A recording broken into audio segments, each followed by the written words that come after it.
तीसरा कानून जो है वो कॉन्ट्रैक्ट फार्मिंग एक्ट है। नाम तो इसका भी बड़ा भारी भरकम है, परंतु बोलचाल की भाषा में कॉन्ट्रैक्ट फार्मिंग एक्ट है। अब कॉन्ट्रैक्ट फार्मिंग से जो आमतौर पे बोलचाल में समझा जाता है वो ऐसा समझा जाता है, जो प्रचलित उदाहरण है पेप्सी कंपनी चिप्स के लिए, जैसे आलू पैदा करवाती है कॉन्ट्रैक्ट फार्मिंग के तहत। किसान से अग्रिम सौदा हो जाता है कि तुम इस किस्म का ये आलू पैदा करिए, ये साइज वगैरह हो तो हम इस दाम पे उसे खरीद लेंगे। आमतौर पे जब हम कॉन्ट्रैक्ट फार्मिंग एक्ट की बात करते हैं तो यही उदाहरण सामने आता है। और प्रचलन में अब तक जो कॉन्ट्रैक्ट फार्मिंग एक्ट था वो कॉन्ट्रैक्ट फार्मिंग का मतलब यही होता था। परंतु अब जो contract farming act central government ने पास किया है उसमें कॉन्ट्रैक्ट की परिभाषा बहुत बढ़ा दी गई है। इसमें स्पष्ट तौर पे धाराओं में, जैसे 2G धारा में परिभाषा में जो कॉन्ट्रैक्ट है उसको परिभाषित किया हुआ है कि कॉन्ट्रैक्ट किस किस किस्म का हो सकता है।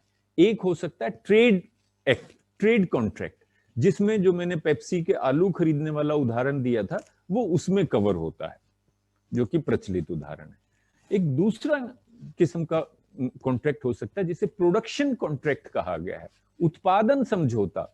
इस उत्पादन समझौते की आप परिभाषा देखेंगे तो आप पाएंगे कि इसके तहत कंपनियां अब सीधे सीधे खेती कर सकती हैं। ये सरकार कभी उदाहरण दे के नहीं समझाती है। कोई भी सरकारी सामग्री या कानूनों के पक्ष में बात करता है तो उदाहरण यही दिया जाता है कि खरीद का अग्रिम सौदा, ताकि किसान को दाम की कोई चिंता ना रहे। परंतु जो कॉन्ट्रैक्ट एक्ट वास्तव में पास किया गया है उसमें कॉन्ट्रैक्ट की परिभाषा बहुत ज्यादा बढ़ा दी गई है।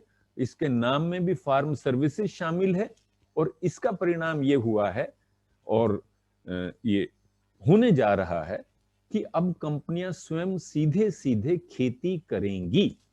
इसके मैं और भी एक दो उदाहरण दे सकता हूं। धारा 8(2), इस कानून की धारा 8(2) में यह साफ साफ लिखा है कि करार की समाप्ति पर जिस हाल में जमीन ली गई थी किसान से, उसी हाल में जमीन किसान को वापस करनी होगी। और अगर करार की समाप्ति पर उसी हाल में जमीन किसान को वापस नहीं की तो जमीन पे किए हुए निर्माण का मालिकाना हक किसान का हो जाएगा। क्या यह धारा बिल्कुल स्पष्ट नहीं करती है कि करार की अवधि के दौरान जमीन पे मालिकाना हक बेशक किसान का था, परंतु जमीन वास्तव में कंपनी के कब्जे में थी। तो ये तीसरा कानून के तहत, जिसको कॉन्ट्रैक्ट फार्मिंग एक्ट कहा गया है, वो वास्तव में कॉर्पोरेट फार्मिंग एक्ट का रास्ता खोल देता है।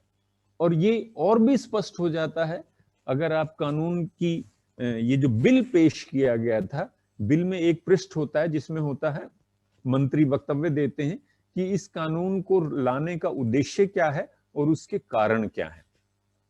ये 11 नंबर पेज है बिल का। इसकी शुरुआत का पहला वाक्य ही ये कहता है कि भारत की कृषि की मुख्य समस्या ये है कि यहाँ की जो खेत या जोत जो है वो छोटी छोटी और बिखरी हुई है। अब ये छोटी छोटी जोत और बिखरी हुई जोत किसी इंजेक्शन से, किसी दवाई से, किसी टॉनिक से तो बड़ी हो नहीं सकती। ये बड़ी होंगी कोई अगर कई खेतों को लेके मिलाएगा, तब ये खेत बड़े होंगे, तभी ये जो बिखरी हुई जोतें इकट्ठी हो जाएंगी। तो स्पष्ट तौर पे जो कॉन्ट्रैक्ट फार्मिंग एक्ट है वो कॉरपोरेशंस द्वारा फार्मिंग का रास्ता खोलता है।